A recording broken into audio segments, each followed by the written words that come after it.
Hey there, it is Kathryn. Hi, it is, I don't even know, maybe almost 3 o'clock here in South Lake Tahoe. And I wanted to share with you guys today, just share, maybe a little ranting, maybe a little venting, but I also want to share a powerful tool with you guys here today. So for anybody who's jumping on live, and let me see if I can adjust my, there we go. You can see my beautiful flowers behind me. So that's always nice. So I want to address obviously what's going on for everybody on planet Earth right now, which is the overwhelm that we're all feeling, and feeling a little bit lost and feeling like, when is this going to end, and when am I going to get my bearings, and when am I going to feel grounded again, and when is it going to feel like things are even remotely moving towards some consistency. You know, we've kind of all given up on a return to normal, you know, that doesn't really exist anymore, and it never really did, and what was normal, or what we normalized, wasn't really for the highest and best for everyone. So we're not returning to normal. Some of you may be on the side of the fence where that's good. Some of you may be on the side of the fence where like, but what does that mean? What does that mean going forward? And how do I make sense of what's going on right now with, especially those of us who are highly empathic, feeling like we're taking it all on. It just feels like the energy of Niagara Falls washing over us all the time, and it's too much. It's too much. It's a lot. It's a lot. And for those of us who are highly empathic, and I know that's many of you here in this group would identify as being highly sensitive, highly empathic. Hi, Marianne. And it feels like an extra energetic burden for us to carry, because we just feel like I don't have any tools left. I don't have anywhere for this to go anymore. Like I'm out of ideas. My friend Safra posted something yesterday, and it said something to the effect of, you know, for those of you who are highly empathic, you know, it feels like especially friggin' exhausting right now. It does. It feels incredibly exhausting. And for those of us who feel like I do, and Marianne does too, we have got a lot of tools in our spiritual toolbox. We do. We have a multitude of things to choose from. Marianne saw the thread too. Okay, so you know what I'm talking about. That even though we have what seems like an inexhaustible supply of spiritual tools sometimes, it may feel like, but nothing's working. I don't feel grounded. I took a pretty bad fall last week, and that definitely has to do with, I don't feel grounded in my body. All of my usual tools and tricks, the usual suspects that I bust out at a moment's notice to usually help me with this, they ain't working right now. So I'm just gonna say it. I'm just gonna say, you're not alone. And I've been on this spiritual journey for a long time. I've been a teacher for over 20 years now. And I've accrued a lot of multidimensional tools to help me get grounded, find my center. None of it's working. I'm just gonna say it. None of it's working. And I've tried it all. And I've been looking on YouTube, and I have, you know, shelves full of books from great spiritual teachers, spiritual leaders, and light bearers, and none of that stuff's working either. I'm going to my, you know, my tarot cards and my oracle cards, and there is something that does keep coming up though, and I'm going to mention that in a second. But you're not alone. And, you know, I'm not saying this to commiserate and, you know, share in the misery. That's not how I teach. That's not how I share things. I am simply coming live here and saying, if you are feeling this, you're not alone, but there may be a tool that helps. And I'm going to share a super simple tool with you here today, because I think a lot of this, if we're looking at the bigger picture of this confusion, this chaos, this feeling ungrounded, we feel super stretched in our bodies so that we can't find our center. I know that that's definitely happening for me. Maybe that's happening for some of you too. Marianne says it's almost laughable. Nope, not working over here either. The one thing that keeps coming in is connection. Yes. When I can't click on the rest of that, but I probably will be able to in a second. When I connect with others, when I hug, yes. I'm not a super touchy-feely person. My husband will attest to that. He's a Scorpio, I'm a Capricorn. He tends to run super hot, I tend to run super cold. But we've been hugging a lot lately and sharing, and just, the simple act of hugging releases oxytocin and dopamine, and these are happy brain chemicals. So hug your dog, hug your cat, hug your stuffed animals, hug a pillow, hug your significant other if you've got one. It really does help. Thanks for bringing that up, Marianne. Hugging and touch is so important, absolutely. And especially in a time where we're being told over and over again, stay away, stay away, stay away, separate. Hey, let's be honest, divide and conquer timelines are working very well right now to increase our level of alienation, separation. I'm just gonna say it, it's easier to dominate and manipulate the masses when we feel everyone outside of you is other. Got to talk about that. That's the elephant in the room, right? So anytime you can counteract that very profound kind of collective message to stay away, do it. Do it. Hug your animals, hug your pillows, hug your stuffed animals, hug your husband, your significant other, your wife, etc. So the bigger picture, I think, and I spent a lot of time thinking about this. I've had a lot of sleepless nights over the last couple weeks, and I'm sure many of you can agree that when we look at the bigger picture, that a lot of this chaos, confusion, overwhelm, this kind of divide and conquer sensibility, huge gaps of separation between us because we have very divisive views right now. The humans on the planet, we're all in division, we're all in separation. A lot of our thoughts, attitudes, opinions, beliefs are serving to separate us, and we are kind of opting out of intellectual discourse and moving into finger pointing and blaming. Not good for the planet, not good for us, keeps the fear going, suppresses the immune system. I could go on. But a lot of it is stemming from this bigger theme, which is hug yourself, Marianne says. Absolutely. Let's just do it. We can't find our truth, and we can't find the truth. Are those two separate things? Sometimes. What's true for you may not be true for me, but there is a higher spiritual truth. And connecting into that in the face of all this chaos, all this miscommunication, misinformation, and certainly communication breakdown, what we are really striving for and thirsty for is some truth. That's hard to come by. A lot of the truth tellers, we got to wonder, what's the deeper agenda there?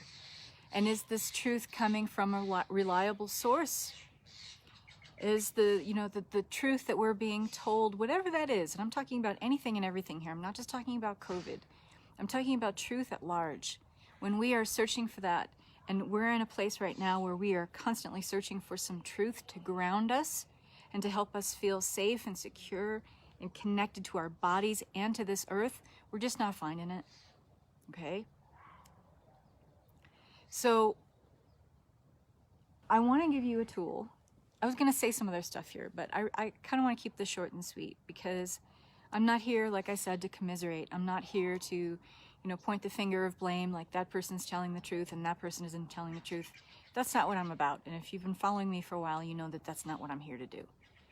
But I am always here to do one thing for you guys, always and ever, is to offer support, to offer guidance, and to help you navigate through uncertain times from a place of hopefully certainty and a place where you feel connected to your sovereignty. So this tool is one of the most simple tools you will ever use, but it has profound and compounding effects And in the face of everything that we are, up against right now, this is probably one of the most useful tools that you could possibly use. So if you feel like me, like you're out of tools, this has come up on my radar lately because this is a tool I've used for a long time. I've used it in client work for 20 years. And for whatever reason, it went off my radar for a while. And now it's back. And thank God, because divine timing is everything. And so I hope you will find this tool as useful as I do. And to help you to not only recognize, reconnect to your sovereignty, but to help you renegotiate it in the face of everything that's going on right now, okay? So I call it your place of truth, and we all have one. If you possess a body, which you probably do if you're watching this because you have ears to hear me with, you have eyes to see me with, you have fingers on to connect to your keyboard with, so you have a physical body. When you have a physical body, your physical being is probably the best means of feedback for you. I mean, you could call it biofeedback, absolutely. You're connecting into your bioenergetic field of you in the physical, which is the densest part of you. And we often, in the spiritual community, we sometimes try to, take the importance off our physical body, and we're ascending into higher spiritual, etheric consciousness. That's all true, but you can't do it without a physical body. You can't do it or have the experience of being able to filter a higher spiritual essence of you without something to filter it into, which is your physical body. So your physical body is the most powerful tool of biofeedback that you possess. And we sometimes forget that. This will help you remember it, and this will help you to use your physical body and honor it in a way that maybe we haven't been doing right now. Maybe we've been remiss in honoring our physical body because we feel like, we're being told that our physical body is full of sickness or potentially holding sickness that we don't even know about. So there's a constant message, and believe me, it's hitting us on a subconscious level where it's very toxic, where we're thinking of our own body as other. This is fucked up, okay? Your body is an incredible tool. Your body is your friend. So let's also help you here move into a place of honoring your body again for the incredible mechanism that it is.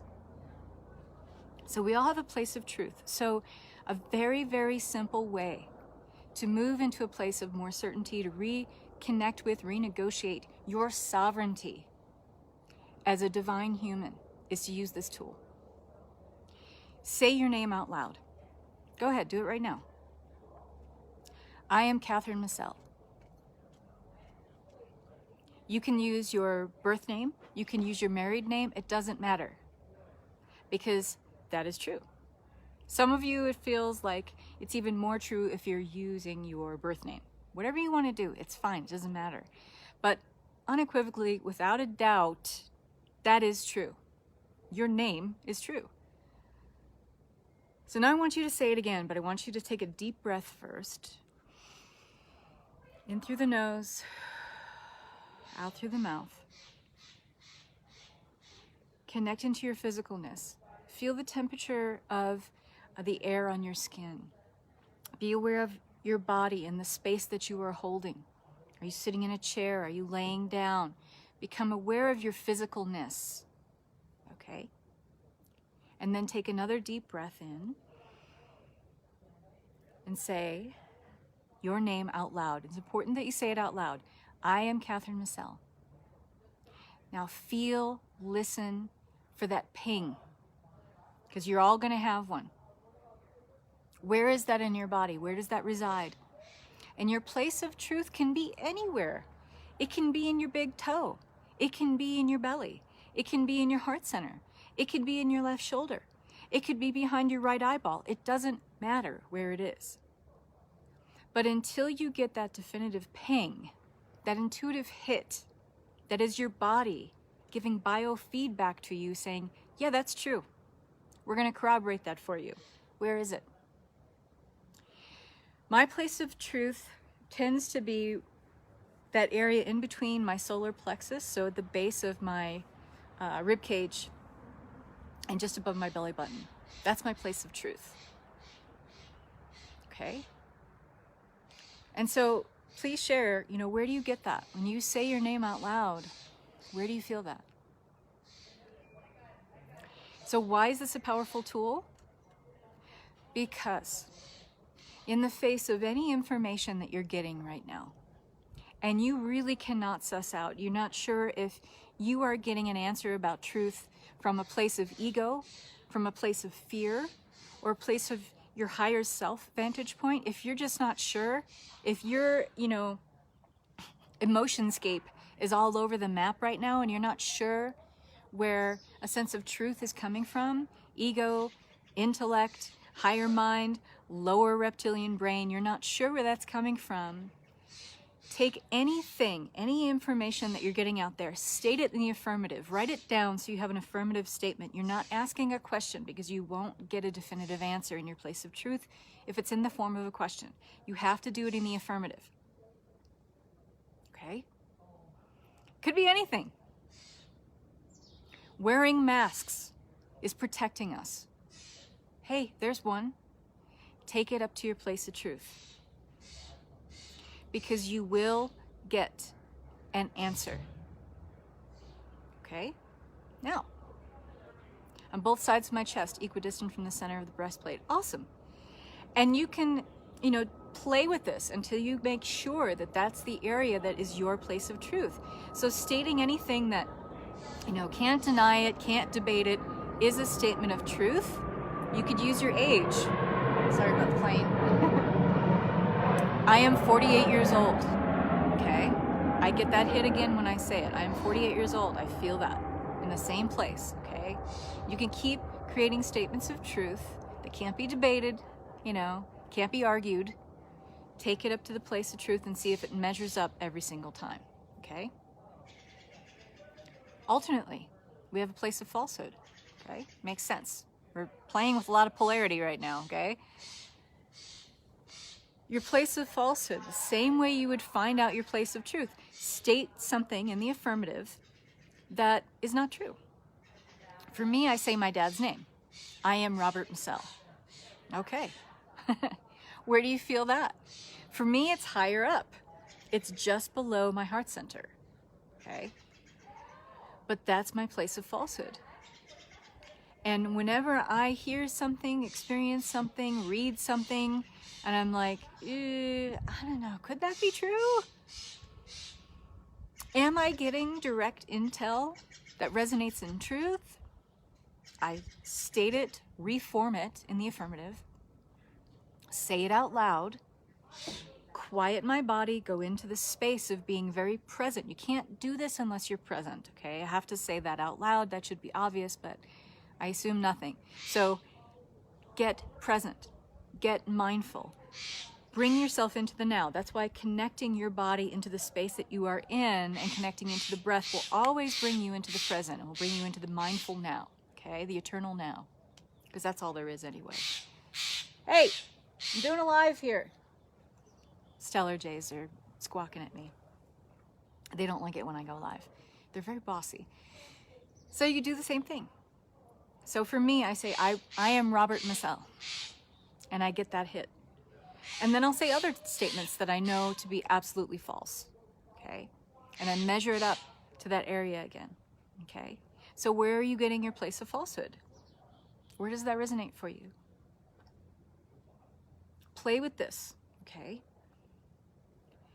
Not only can this bring in information to you on an intuitive level where you're getting that intuitive hit through your own body's incredible mechanism of being able to deliver biofeedback to you, but it also helps you to reconnect to your sovereignty, where you are divine human. You are a divine human being able to discern truth, okay? And it takes you out of judgment at the level of ego, and it takes you into a place of discernment at the level of higher self. That's always going to bring you back and help you redirect to and renegotiate your sovereignty as a divine human, okay? Hi, Kathryn. I was thinking about this yesterday, and here it is. You're welcome. You're welcome. So play with this often. And when you do this, notice also not only where you're getting truth and where you're getting a direct hit, a direct intuitive hit about where something resonates as false, but notice also how this is like a renegotiated handshake with your higher self, allowing you to move back into that vantage point of perspective where you kind of transcend the ego, you transcend fear, you transcend judgment, and you're working at the highest vantage point perspective of you. Okay? So I hope this finds you well. And I know right now that even though I'm having trouble finding my sovereignty at times, and I'm having trouble at times feeling like a spiritually grounded person, because I'll be honest with you, I want to shake people right now. I want to grab people by the neck and shake them. It's tough. The struggle is real.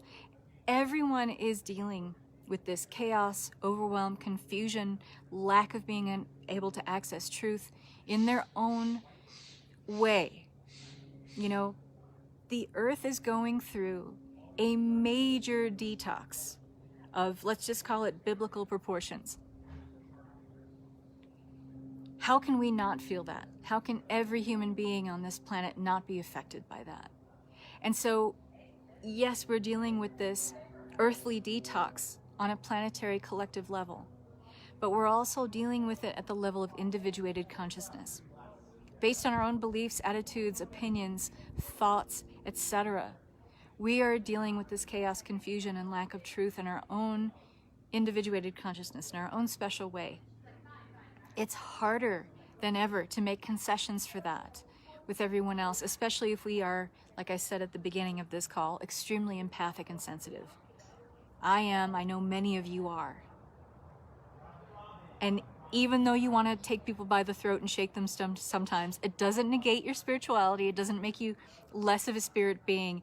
It makes you, very human in the moment where you're dealing with and grappling with the emotions that you're having as you're having them. That's human. That's normal. Give yourself the grace of being able to accept where you're at, even though it fucking sucks and it's uncomfortable. And then let that spill over to whoever happens to be in your periphery. It could be your husband, your wife, your family members, your kids, your neighbors, who quite honestly have been going nonstop for the last 4 days, just partying. And some people are dealing with all this that way. Some people are partying their faces off. Some people are drinking themselves into oblivion. Some people are going deep down the rabbit hole of conspiracy theory. Some people are completely pulling back from all of society and shutting off all connection to other people. Everybody is dealing with this in their own way, and it's hard to remember to hold the grace for ourselves to be able to see this and witness it compassionately, but to also be a compassionate witness of others and allow the grace that we can hopefully hold for ourselves to spill over into our periphery. So right here, right now, I want to go into a place where I'm just spilling out love from my heart and sending that to you, because I know we all need it. So you're going to have to accept this virtual hug from me, because I can't give you a physical hug. But I just want to settle into this space and move into the grace of compassionate witness energy. And I want to connect to the olive ray and the emerald ray of truth. And I'm just sending this out from my heart to yours. Imagine a giant sphere of this light just reaching you. And this is beyond time and space. So whenever you're watching this, whenever you're viewing this, it doesn't matter whether you're here now or you're taking this in 2 hours from now. It makes no difference, because the energy of love is multi-cosmic, multi-dimensional. It is beyond time and space. And I'm sending that all to you right now, with so much love and gratitude and peace in my heart. Love and peace.